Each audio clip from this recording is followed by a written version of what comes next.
Please watch the video until the end, every second matters. Chapter 1, The Road In.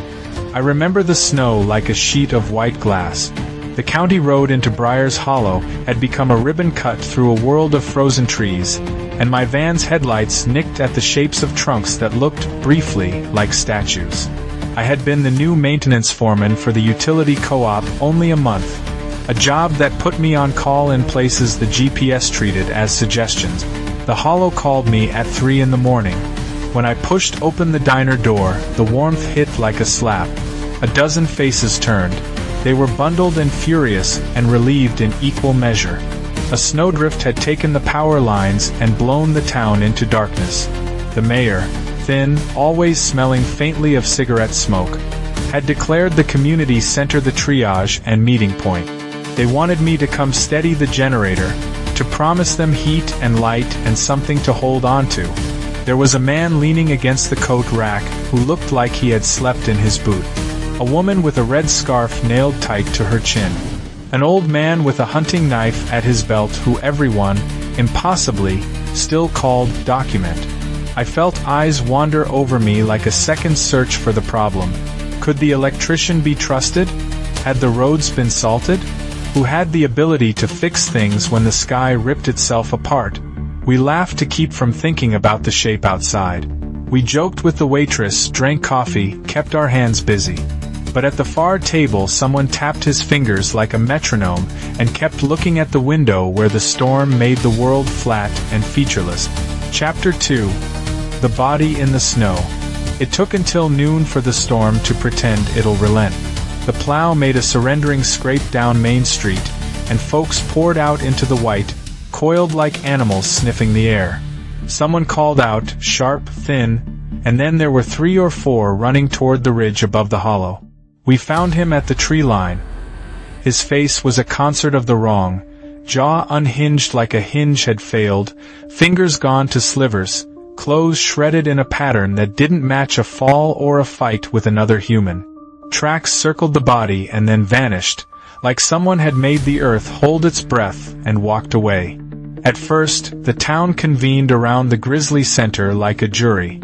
Animal, Doc said, but his voice had the hollow echo of someone speaking for the shape of the thing and not the thing itself.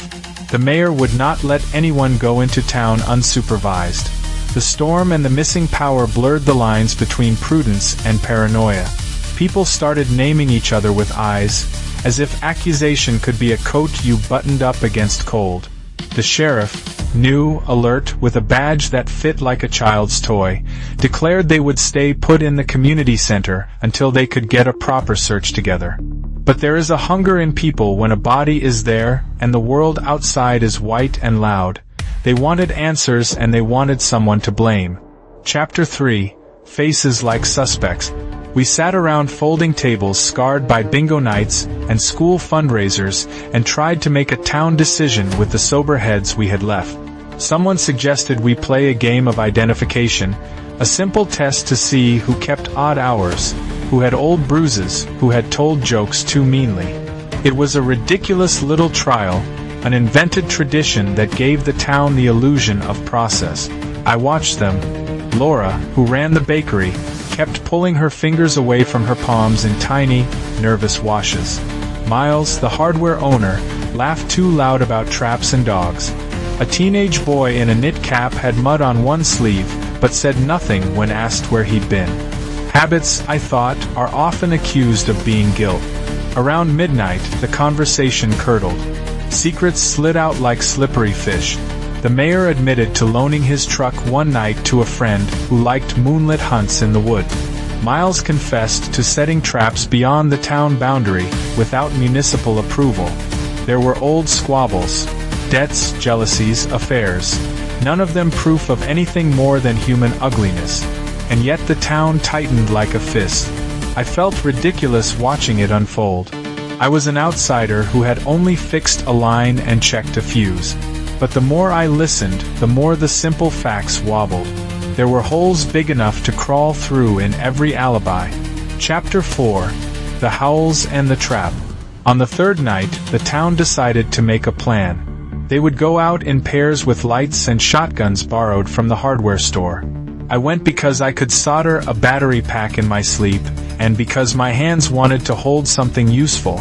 We set a trap along the ridge using a lantern and some meat from the diner. Primitive, homely, ugly in its simplicity. The night pressed around us. The lantern light made the snow look like flesh. Trees cast teeth-shaped shadows. At first we only heard the wind. Then, from the far valley, an upturned sound rose, a call that curved around the bones like a hand. An answering chorus bent and split. Someone whispered that it was impossible, but our lights flicked in unison to where the tracks ended at the thinned brush, and then continued into nothing. There was a sound at our back, a running step, a slap of bare feet on crusted snow. We spun. A figure collapsed in the circle of light, clutching something to his chest. He was a man from the diner, Joe, who had laughed about storms like they were minor inconveniences. He cried then, tears steaming in the cold, and his breath came in little edged gasps. "Something's wrong," he said. "I think I saw it, but it wasn't right." We saw eyes. His face was raw with fear, and there was a smear on his wrist. I hoped, fool's hope, was jam. We questioned him until his teeth chattered and the sky filled with a long, lonely howl that curled the hair at my neck like fingers. Chapter 5. The night I killed a man. The plan was to flush the thing out by nightfall. A team of 6 set off, and my hands shook the whole walk over. We moved on tracks fresh with grainy snow and old with drift. We found a den, or what passed for one. A hollow under a wind-thrown pine crusted with hair and blood. There was an animal smell that clawed at my throat. Then there was movement. It was fast and terrible, a blur of fur and teeth. I raised the shotgun and fired because you raise a weapon and wait for the recoil to tell you how wrong you've been. The sound of the blast is a new memory on my skin. When the smoke cleared, there was a man where the blur had been. He was not the werewolf I'd expected. He was human, and the world tilted. He died looking at me like I had failed him. He was clutching a torn photograph to his chest. In the picture, a woman smiled with a child. People wept. People cursed. I wanted to say I was sorry, but words stick to the inside of your mouth when the line between what you feared and what you did snapped. We dragged him back to town. Some wanted to burn his house down. Some wanted a court. The sheriff put a blanket over him and called for calm. The mayor reassured everyone that order would follow. No one could do anything about the howl that had woken the next morning and hung in the air like a question. Chapter 6. When the moon turns me. We buried him under the east knoll because the ground had thawed where the wind had been cruel. We wrapped him in a tarp and said words that resembled mercy. But the town's unease hardened into something older. Rumors of curses and bloodlines wove through the aisles of the grocery, sat in the pews of the church, threaded into the stitches of children's mittens. I kept busy for a week. I fixed the generator, rewired the diner oven, tightened bolts on the plow. But the hair at my arms stood like the seeds on a plant, uneasy. Once, walking home under a thin moon, I felt a pain in my jaw like a seed pushing up. At night, I dreamed of teeth where teeth shouldn't be. When I rose, a taste of iron lived behind my teeth. We had convinced ourselves of order, until the new tracks appeared, small and delicate and made by something larger than a fox but more stealthy than a man. And then, in the mirror appointment, when I scratched an itch at the base of my neck, I found a wound like a kiss. My hands shook. At first I denied it to myself, then to others. I blamed stress and the cold and the beer. The final thing that turned everything I thought I knew was not a howl but a child's lullaby. One night, I woke to a soft hum outside my window. I lifted the curtain and saw a shape moving across the street, tall, lithe, covered in shadow and fur. It stopped, turned, and for one terrible beat I saw the face of the man we had killed, this time with the wrong angle to his jaw and the glint of something wild in his eyes. When it looked at me, the world didn't so much stop as fold. I felt something shift inside me and a slow, very ancient hunger unbolt and stand.